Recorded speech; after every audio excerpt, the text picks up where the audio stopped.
Welcome to organichawaii.org.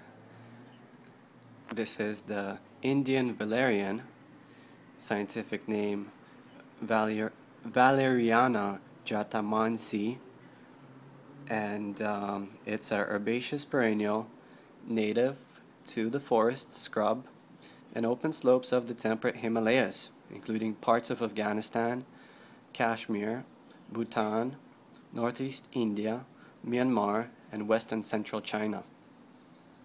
The plant grows in open sun at higher elevations, up to 10,000 feet, and requires more shade at lower elevations. It prospers best at low elevation foothill site in temperate climates, given adequate shade and moisture. In the sun, too much sun, it can make them go away. It's a vigorous and extremely pretty plant consisting of low-lying rosette of heart-shaped leaves, green and purple, that very reliably give rise in the early spring to multiple upright flowering stalks. Miniature, that bear heady flowers of white and pink. The entire plant, and especially the root, is used in medicine, emitting a delightful aroma that is employed in perfumery as a secondary source of oil of nard.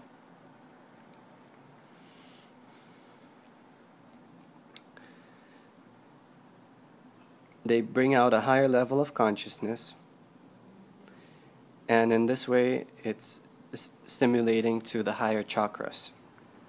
In Ayurveda, it's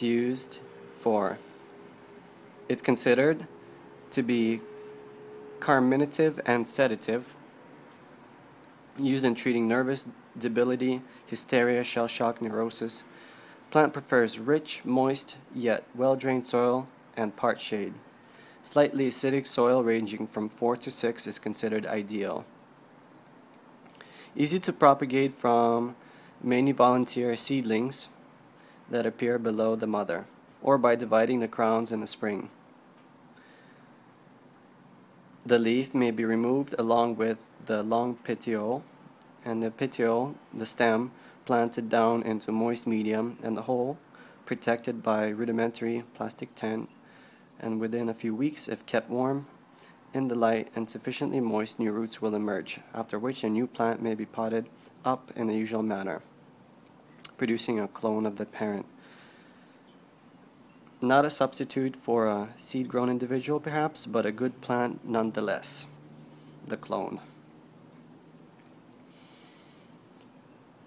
They're quite small and mounding, so are best planted 6 to 12 inches apart. Roots are harvested after the first or second year of growth, shade-dried, and then tinctured or steam distilled for the essential oil.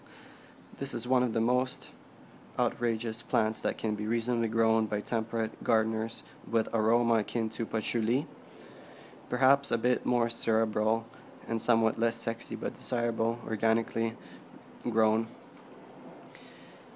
You can grow it indoors as well as outdoors. Just make sure not too much sun. It's a good indoor house plant.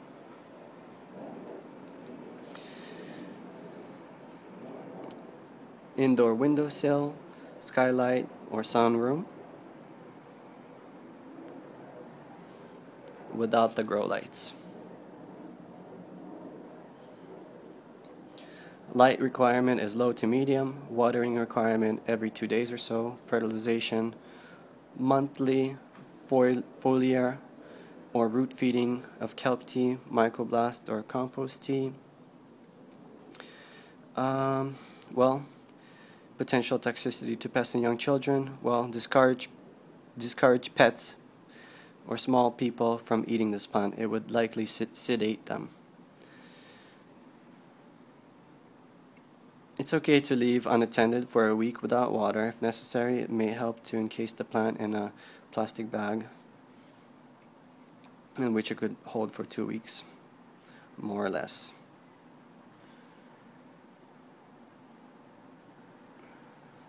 Soil, standard potting soil mixture for houseplants as described.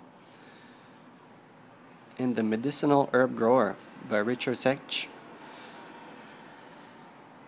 Mix together 1 gallon of hydrated coir, 1 gallon of compost or composted manure, 2 tablespoons of micronutrient mix, half a gallon of coarse sharp sand, 1 gallon of pumice. This is a very nice plant.